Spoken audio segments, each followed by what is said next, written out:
Shalom Om Swastiastu, Namo Buddhaya, greetings of virtue. Good morning everyone, the Honorable our beloved lecturer, Miss Yana, and good morning for all the back participants. Today we will join the debate with the title, The Use of Animals in Biology Education Should Be Banned. With motion, this host would ban the use of live animals in biology experiment and replace them with digital simulation or models. The debate will focus on four main issues. 1. Animal ethics, 2. Learning outcomes, 3. Technology-based alternative, 4. Scientific accuracy. So let us introduction ourselves.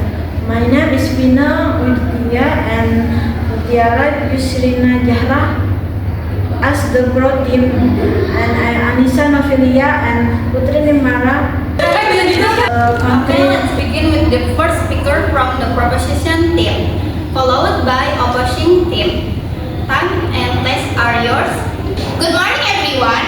Our team believes that the use of live animals in biology education should be banned. Education should not be done at the expense of other people's lives. Digital simulations, 3D models, and AR applications are modern tools that can help us learn safely without hurting animals. Also, outlawing the use of animals makes people more caring and responsible toward living things. The use of live animals in education and research practice is still very important because can provide real learning experience and providing complex interaction between organisms. But it must follow the principles and ethics of using live animals. Okay, for both teams, what's your position on ethical issue in the use of live animal? I agree for an ethical point of view. The use of animal in laboratories of leads to suffering and even death. Education should include value of compassion and humanity rather than forbid practice than harm living beings.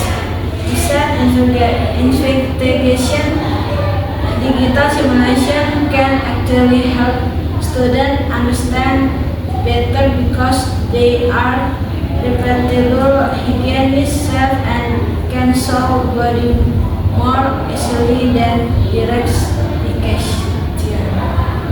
But I disagree because the issue of using live animals in practice is still necessary and permitted, especially when intended for scientific research education and the benefit of society.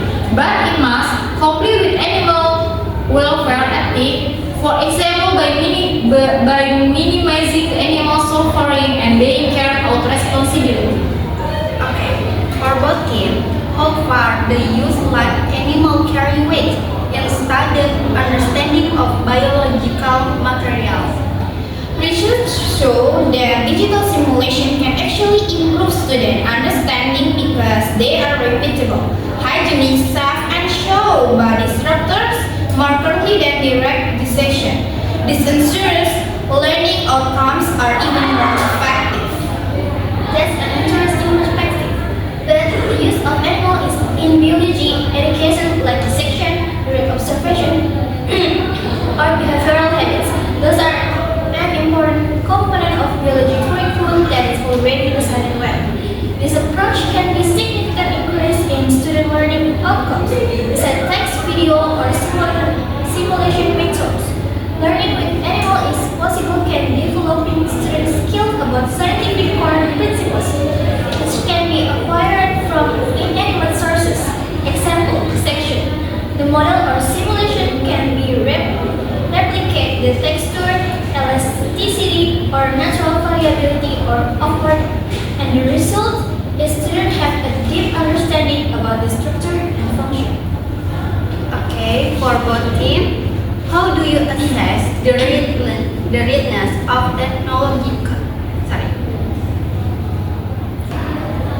For both teams, how do you assess the readiness of technology such as digital simulation, 3D models, or or virtual class. Okay, for now, many modern additional education tools, from digital simulation and 3D model to are highly capable of replacing the acts of live animals. This technology is not only safe but also more cost effective because it eliminates the need for animal care or biological waste in possible. I'm not sure about that because the use of artificial alternative technologies as substitutes for live animals in biology learning still has many limitations, such as technologies constraints and difficulties in replicating complex biological systems. This factor can lead to a reduced level of understanding among students. Okay, for one team, how accurate are digital simulation compared to direct observation of living animals? For digital simulations are incredibly scientifically accurate. Some models can even magnify details of organs and body systems that are difficult to see during live dissection. So the ban on animals is not a barrier to science, but rather it's leading us to a more modern and human way of learning. Banning the use of live animals is a step toward more ethical and modern approach, a rejection of biology. Nowadays, technology has progressed to the point where more humanitarian and scientific approaches can take the place of crimes. So now, the growth of experts feels that it's time to turn to dealing intelligent and empathic digital simulation for biology learning. I don't think so, because practice, especially in the section, is indispensable to reach fundamental scientific accuracy for student understanding. Here, digital simulation is ideal representation.